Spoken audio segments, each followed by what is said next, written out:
So Iraq, what to make of the chaos that is Iraq today? I mean, some would argue that it's a very dangerous time in Iraq's history, that perhaps most dangerous since 2003. The risk is there might be a Shiite civil war between Hadi al-Amri's gang and Muqtada Sadr's gang. Is that possible? Well, it's possible.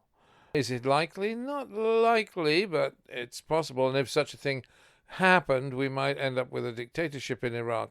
What is certain is that the hiatus that's going on could continue for a very long time.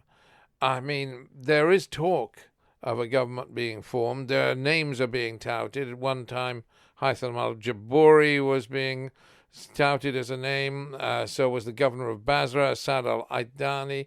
Dr. Mustafa Kazemi, the head of intelligence, was really being touted very seriously and is being backed by many groups as a potential prime minister of Iraq. But he gets a lot of international support from the US and from the UK, of course.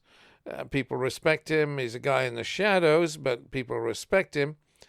But no, it's a long shot, really. He came back to Iraq in 2003, joined in the intelligence, and then in, I think, 2014 or thereabouts became head of intelligence. But does he want this job? I don't think so. All the political parties, even the Kurds, are backing him for this job. The president of Iraq would like him to take this job, but will he take it? We don't think so. I know people who are very, very, very friendly with him, and he has not wanted it from the beginning. He's been offered it a while back and does not want the job.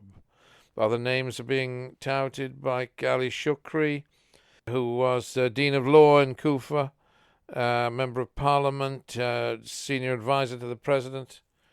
Is that possible? It's possible.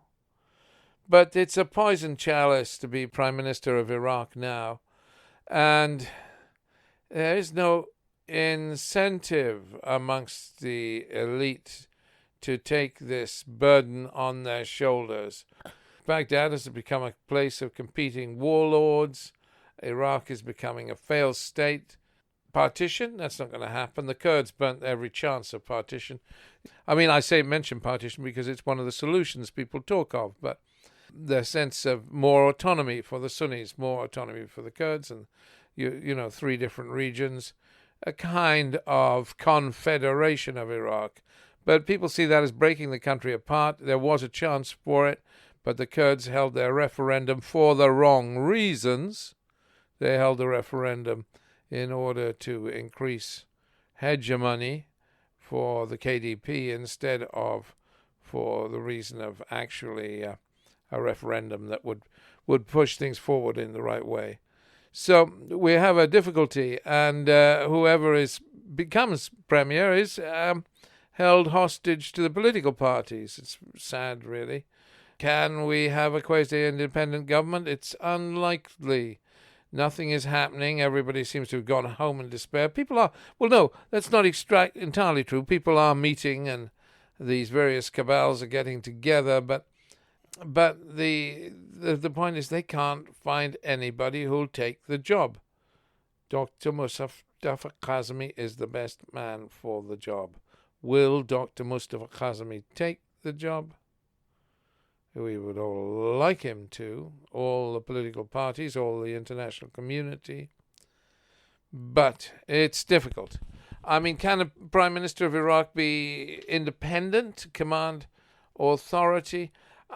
Mohamed Tawfiq Allawi tried to form a government and be independent, but the point is he wouldn't listen to people. He wasn't, and he was too gentle, too kind. Anyways, you need to be a toughie to be Prime Minister of Iraq, and he didn't really have it in him, and his failure to listen really did him in.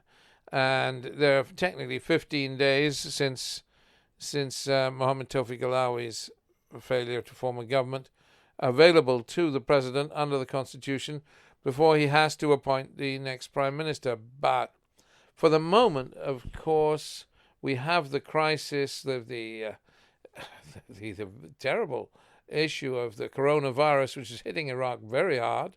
And Ayatollah Sistani has been calling for an end to public meetings. And for the moment, Abdul Mahdi has been taking his role as prime minister. I mean, he's the prime minister that resigned, of course. And while the coronavirus crisis continues, so he's been back in place. But that's only a temporary matter. And of course, why did Abdul Mahdi have to go? I'll remind you, but you know, because the Sistani asked him to go. He asked him to go because the protesters wanted him gone. The protesters wanted him gone because the system was corrupt and he was the symbolic head of the system. Full stop. He had to go. It was a new beginning was needed.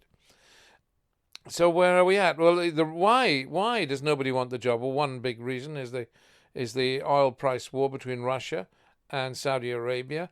The race to the bottom with the oil price, oil down at $25 a barrel and falling. Russia says it's ready for talks with Saudi Arabia, but chance to be a fine thing. Iraq needs a $70 a barrel price to balance the budget. Iraq's in huge trouble. Soon the salaries won't be paid. It's a real conundrum, and whoever's the incoming prime minister will have to deal with this and deal with the ambitions of the political parties and satisfy the demonstrators. A poison chalice. Hugely difficult. But a strong man could do it. A strong man could do this now. Come on, Dr. Mustafa Kazemi, you are the one. I mean, life goes on, of course. You don't have to have a prime minister. Life goes on as long as the national revenue is shared with the governorates and the KRG. Life will be managed to some extent at provincial and regional levels. But isn't it extraordinary? Iraq has become the fourth highest oil producer of 96, fourth highest of 96 oil-producing countries. And yet, 17 years in after 2003, the national government can deliver oil to the international community, but it can't deliver clean water to the people of Basra. So come on. We need a good prime minister. And Mustafa Kazemi won't do it. He has the backing of the Kurds. He has the backing of Al-Busi and these people. You know, Al-Busi is the speaker in parliament. He's a kind of kingmaker in this situation. He's Sunni, of course. Come on. We need him. Who else is there? Nobody else has got the courage to do it.